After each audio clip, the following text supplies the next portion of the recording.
Breaking news out of Silicon Valley.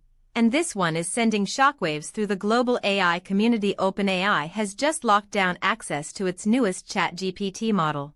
And unless you have the blessing of the United States government, you are simply not getting in. That's right. OpenAI, the company behind the most talked about artificial intelligence platform on the planet, has rolled out a brand new ChatGPT model, and in an unprecedented move, access is being restricted exclusively to users who have been approved by US authorities. This is not a glitch.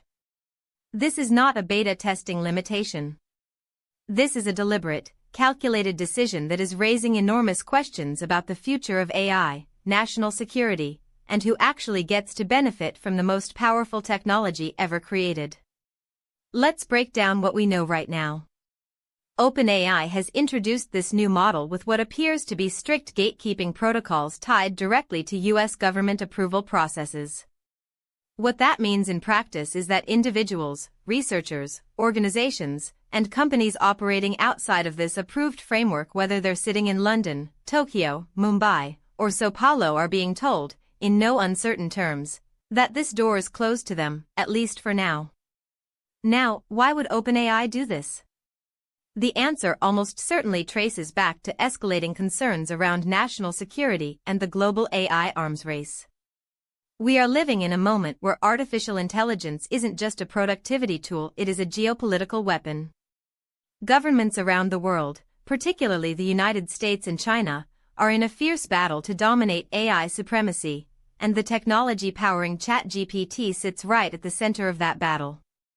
By restricting access, OpenAI, and likely its government partners, are attempting to ensure that the most cutting-edge AI capabilities do not fall into the hands of adversarial nations or bad actors who could weaponize them. Think about what this really means. OpenAI built its empire on the promise of democratizing artificial intelligence, making it accessible, open, and available to everyone on Earth. That was the founding philosophy.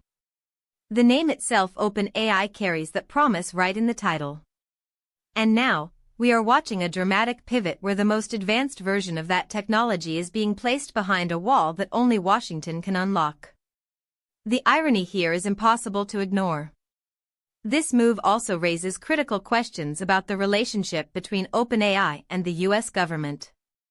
The company has been deepening its ties with federal agencies, and this latest development suggests those ties are now directly influencing product rollout strategy in a very real, very tangible way. We are seeing, in real time, what it looks like when a private tech company becomes entwined with the national security apparatus of a superpower. For everyday users, for independent developers, for startups around the world who have built entire businesses on top of OpenAI's technology, this is a moment of serious reckoning.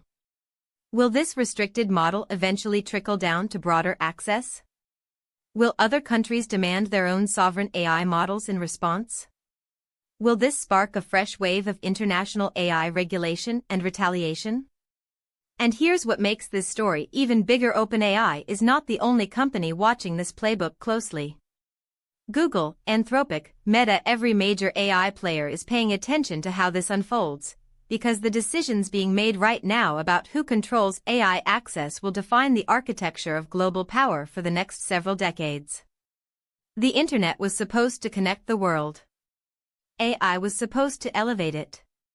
But as the lines between technology and national security continue to blur at breathtaking speed, one question demands an answer in the age of artificial intelligence: is access to knowledge itself becoming the new frontier of warfare?